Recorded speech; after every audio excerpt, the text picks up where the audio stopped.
Today on Rappler.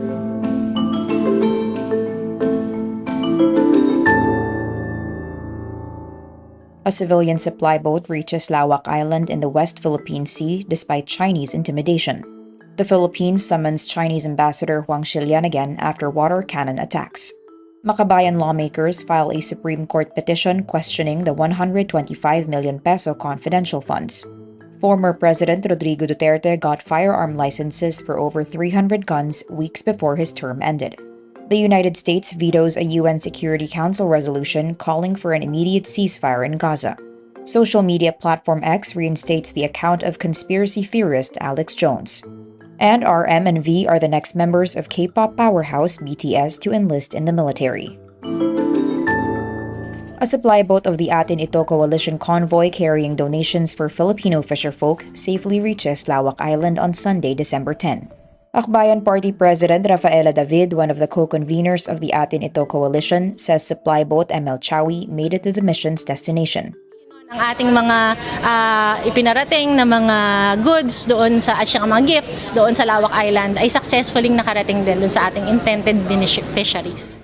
This despite the main civilian convoy MV Kapitan Felix Oca heading to Lawak, turning back following the constant shadowing of China vessels. The organizers also took into account recent aggressions of the China Coast Guard against Philippine vessels during a military resupply mission to a shoal nearby. The Philippines summons Chinese Ambassador Huang Xilian yet again, following a weekend of aggression and provocations against Philippine vessels in different parts of the West Philippine Sea. On December 9 and 10, Philippine vessels were subjected to harassment by China Coast Guard ships as they embarked on missions to Bajo de Masinloc and Ayungin Shoal. Chinese ships fired water cannons at a Philippine vessel, dealing serious engine damage to a ship carrying supplies. In response to the recent provocations, President Ferdinand Marcos Jr. says the incidents have, quote, steeled the country's determination to defend and protect our nation's sovereignty and jurisdiction in the West Philippine Sea. Armed Forces of the Philippines Chief General Romeo Bronner also experienced firsthand the harassment by Chinese maritime forces as he joined a routine resupply mission to the BRP Sierra Madre. Current and former Makabayan lawmakers become the third group to file a petition against Vice President Sara Duterte, questioning the legality of her 125 million peso confidential funds in 2022.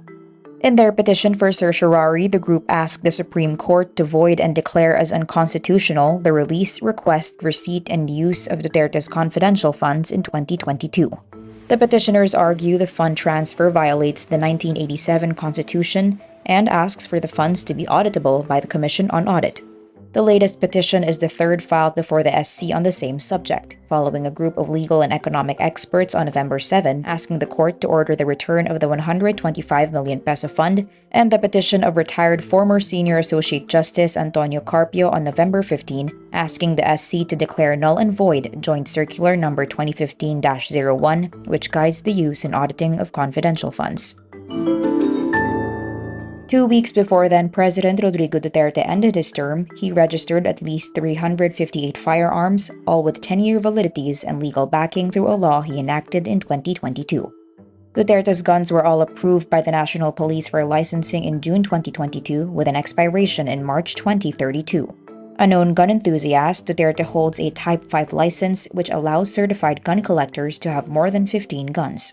Documents obtained by Rappler reveal Duterte's licensed firearms include 222 pistols, 72 rifles, 45 revolvers, 13 shotguns, 2 small arms, 1 machine pistol, 1 high-powered rifle, and a barrel. Former lawmaker and human rights lawyer Carlos Zarate says the amount of firearms is a cause for concern given that Duterte already has the presidential security group to protect him. Duterte and his camp have yet to comment on the issue.